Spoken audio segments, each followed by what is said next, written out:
আপনি পুজো আচার দিনে এমন ঘুমোয় থাকবেন না, শখ করে তাহলে খুব কষ্ট পাবে। চলুন মণ্ডপে চলুন।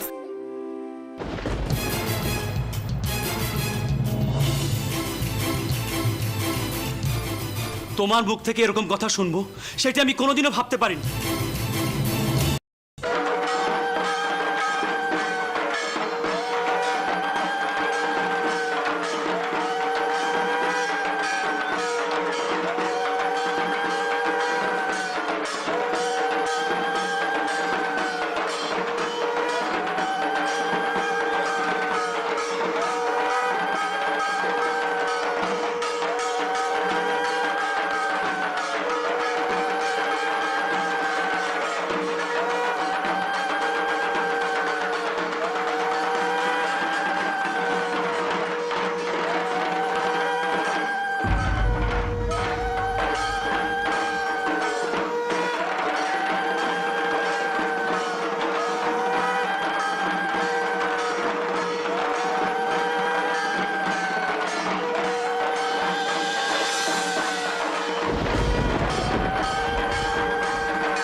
ভাই, আমি শাস্ত্রী মশাইকে সঙ্গে করে নিয়ে এসেছি। আমি জানি উনি তোমার সঙ্গে বন্ধুত্বপূর্ণ আচরণ করেননি, কিন্তু পুজোর দিনে তো অতি বড় শত্রুও পাশাপাশি দাঁড়িয়ে অঞ্জলি দেয়। তুমি যাও, গিয়ে ওনার পায়ের ধুলো নাও, সমস্ত শত্রুতা মিটে যাবে। আর আমি যদি এই শত্রুতা না মেটাতে চাই,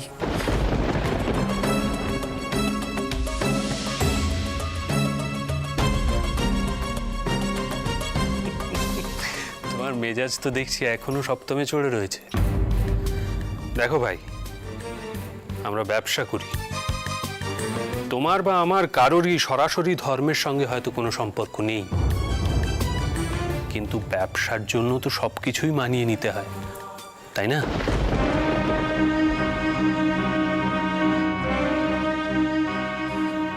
শুধুমাত্র ব্যবসার কথা ভেবে এই সব কিছু মেনে নিতে হবে ব্রাদার?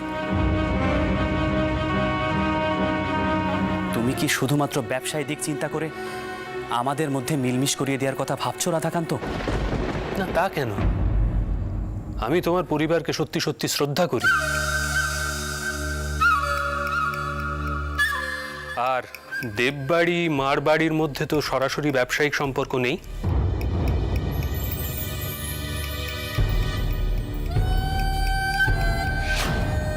দেখো ভাই, বন্ধু হিসেবে আমি তোমাকে একটা কথাই বলতে চাই, প্রয়োজনে অপ্রয়োজনে এদের আমাদের মতো ব্যবসায়ীদের দরকার পড়ে।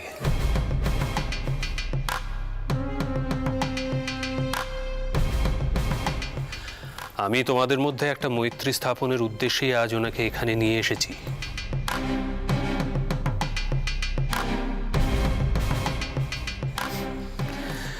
হ্যাঁ, কাল আমিও হয়তো কিছু বক্রোক্তি করেছি, যা করা আমার উচিত হয়নি, কিন্তু তোমার আমার মধ্যে কোনো মনোমালিন্য হোক তা আমি চাই না।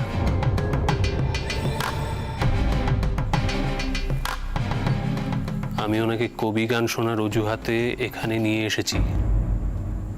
এবার তুমিও কয়েক পা এগোও ব্রাদার, এতে সবারই মঙ্গল হবে।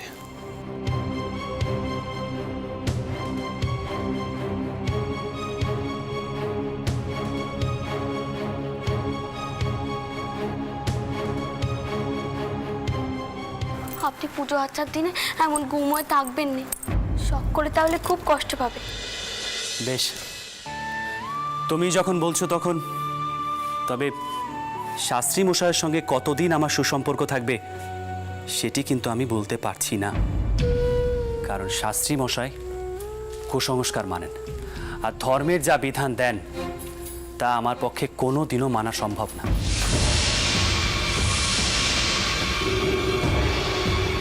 তাই পরবর্তীকালে হয়তো শাস্ত্রী মশাইয়ের সঙ্গে আবারও আমার সংঘাত বাঁধবে। পরের কথা পরে হবে,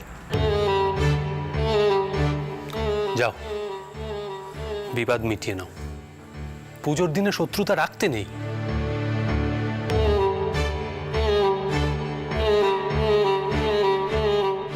চলো।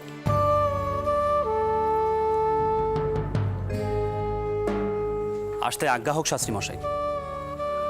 বাবা মশাই, দাদা মশাই, অতিথিদের বসবার জন্য বৈঠকখানার আয়োজন করা হয়েছে।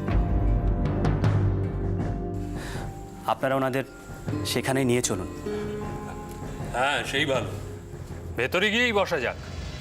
আগে কিছুক্ষণ না হয় তত্ত্ব আলোচনা হোক, তারপর কবিগান তো আছেই। কি বলেন শাস্ত্রী মশাই? আসুন আসুন আসুন শাস্ত্রী মশাই, আসুন আসুন আসুন, দয়া করে ভিতরে আসুন আসুন আসুন।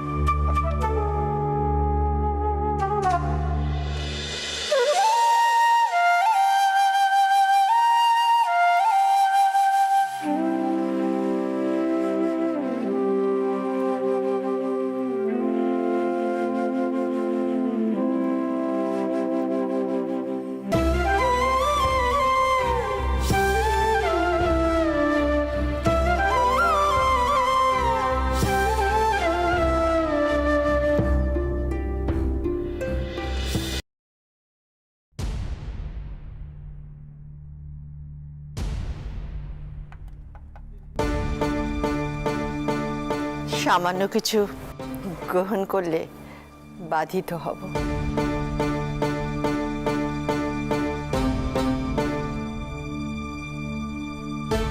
শাস্ত্রী মশাই ধর্ম আলোচনা আর তত্ত্বজ্ঞান নিয়েই মগ্ন হয়ে আছেন দিদিমা।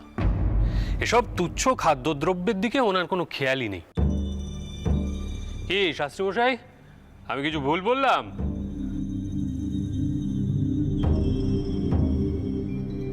তুমি রাজা নবকৃষ্ণদেব বাহাদুরের সুযোগ্য পৌত্র।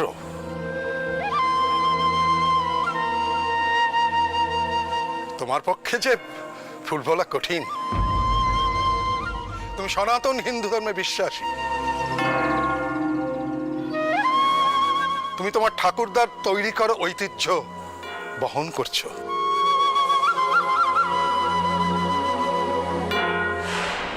কোনো কালা পাহাড় এসে তোমার এই বিশ্বাসের ভিত্তি টলাতে পারেনি।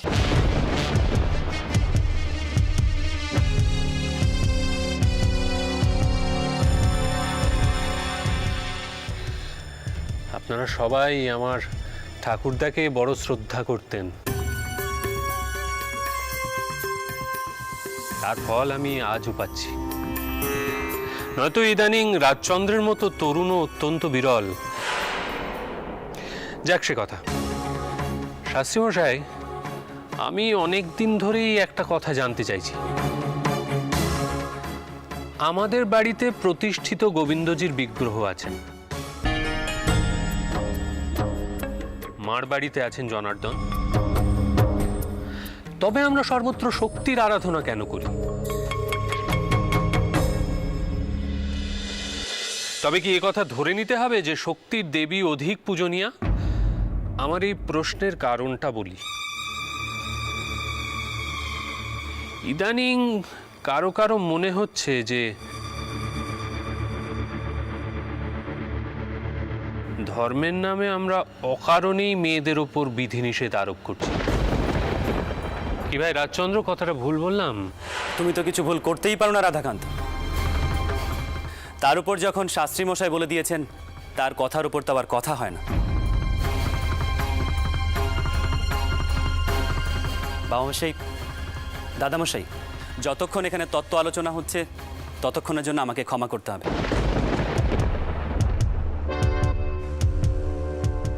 বাড়িতে কবি গানের আসর বসবে, অনেক সম্মানীয় অতিথি আসবেন। এখনো সব প্রস্তুতি বাকি, তাই আমাকে সেখানে যেতে হবে তদারকি করার জন্য, যাতে কোনো ত্রুটি বিচ্যুতি না থাকে। সুতরাং এই তত্ত্ব আলোচনা থেকে আমাকে এখনই রেহাই নিতেই হচ্ছে। আমাকে ক্ষমা করবেন।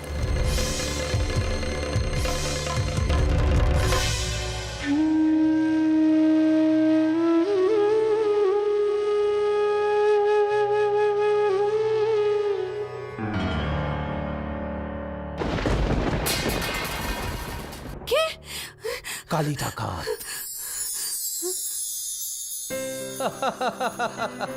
আপনি কেমন ছেলে মানুষ এটা না করলেন বলুন তো? পিদিমখানা পড়ে গেল, আপনার কি কোনো কাণ্ডি জ্ঞান নেই? কেউ যদি দেখে ফেলতো এখন কি হতো বলুন তো?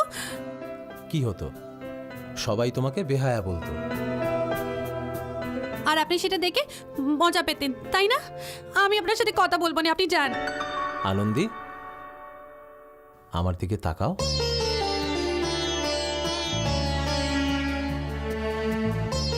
আমার কথা শোনো। কি করছেন কি? কেউ দেখে ফেলবে, ছাড়ুন। আপনি যান এখন এখান থেকে। আনন্দী, ছেড়ে দেব তোমায়? বেশ, আমি তবে চলে যাচ্ছি। কিন্তু আনন্দী, আমি যেদিন থাকবো না সেদিন এই দিনটির জন্য আফসোস করবে। এই দিনের কথা মনে পড়বে। না, এমন পুজো আচার দিনে কথা মুখেও আনবেন না।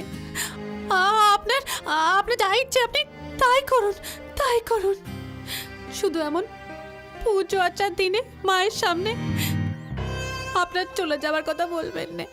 আমি আপনার পায়ে পড়ি। কি করছো? কাঁদছো কেন? আরে বাবা, এতে কাঁদার কি হলো? আপনি না থাকলে আমার আমার কি হবে? আমি যে ভাবতেও পারি নে আপনি থাকবেন নে। আরে বাবা, রসি কথাও বোঝে না। আমি তো নেহাত কথার কথা বলেছি। আনন্দী, আমি কি বাকসিদ্ধ যে আমি যা বলবো তাই ফলে যাবে? কেঁদো না আনন্দী।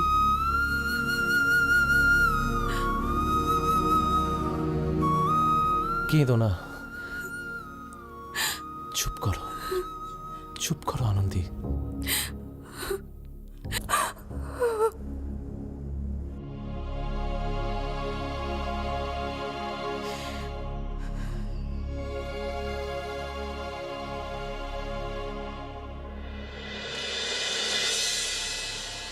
ঘর অন্ধকার করে রেখেছিস, আলো দেসনি কেন?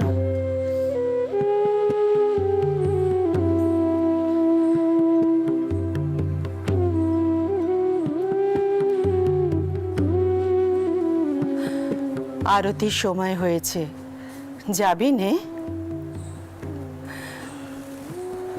কত আর কাঁদবি লো? চোখের জলে সমুদ্র হলেও যে গেছে সে তো আর ফিরবে না। মন খারাপই সার হবে। ভুলতে চাইলেও যে তাকে ভুলতে পারছি রে পুরো ঠাকুমা। তিনি যে আমার সবটা জুড়ে ছিলেন,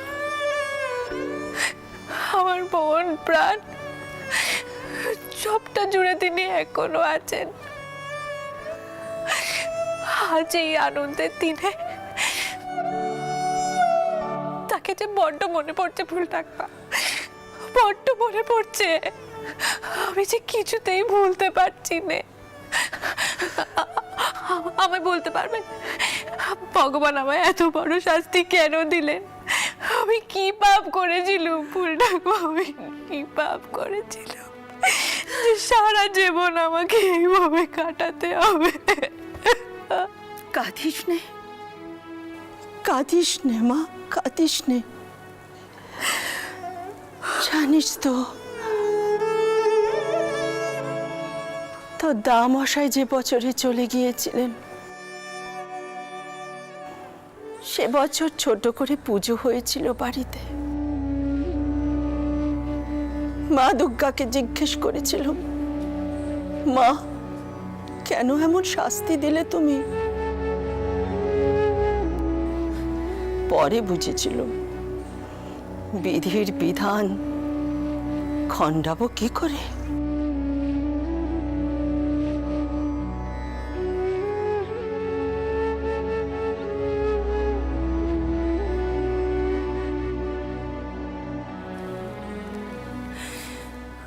মেনে নিতে হয়।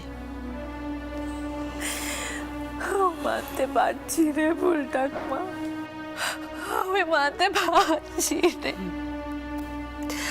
আচ্ছা মায়ের কাছে প্রার্থনা কর, মনে যেন তোর জোর আসে।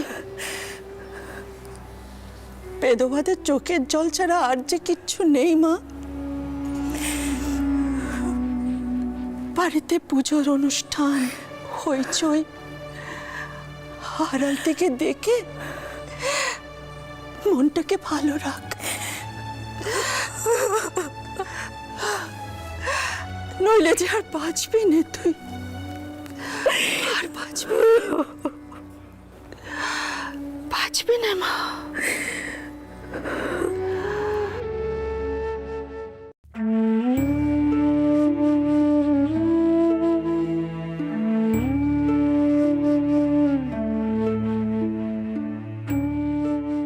এই তো আপনি, আপনাকেই তো খুঁজছিল। তখন প্রদীপের তাপ খানা নেননি না, ভেতরে চলে গেলেন তো। নিন, আমি ঠাকুরের কাছে প্রার্থনা করি আপনি যেন সুস্থ থাকেন, নিরোগ হন।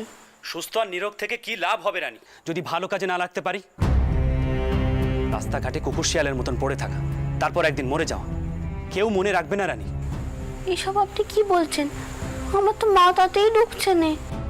বলছি মানুষ হিসাবে যখন জন্মেছি তখন সমাজের জন্য, মানুষের জন্য কিছু করে যাওয়াটাই হলো মানুষ হিসাবে কর্তব্য। তা মানুষের উপকার করুন না, বাবা বলতেন সব সময় মানুষের ভালো চাইবি।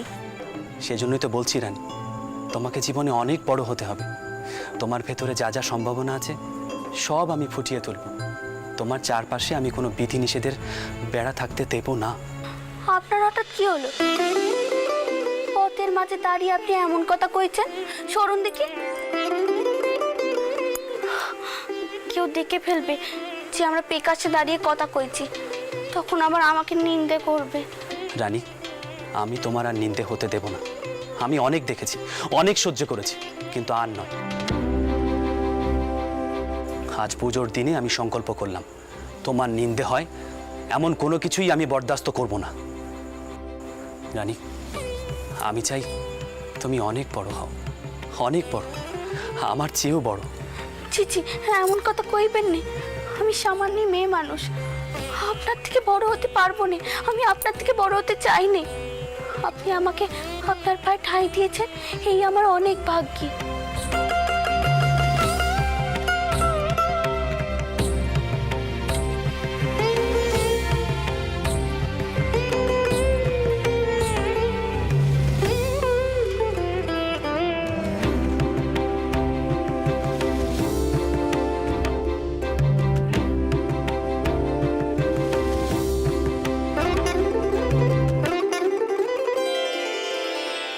অমন করে কি দেখছেন? সরুন দেখি। কখন থেকে এখানে দাঁড়িয়ে রয়েছি, পৃথিবী নিয়ে যেতে হবে না? রানী, শিব আর শিবানী যেমন একে অপরের পরিপূরক, যেমন লক্ষ্মীনারায়ণ, ঠিক তেমনি তুমি আর আমি একে অপরের পরিপূরক হয়ে উঠব। একজন আরেকজনকে ছাড়া এক মুহূর্তের জন্য চলব না। দুজন দুজনকে পরিপূর্ণ করে তুলব। এসো রানী, আজ আমাদের প্রথম পুজোয় আমরা সংকল্প করি।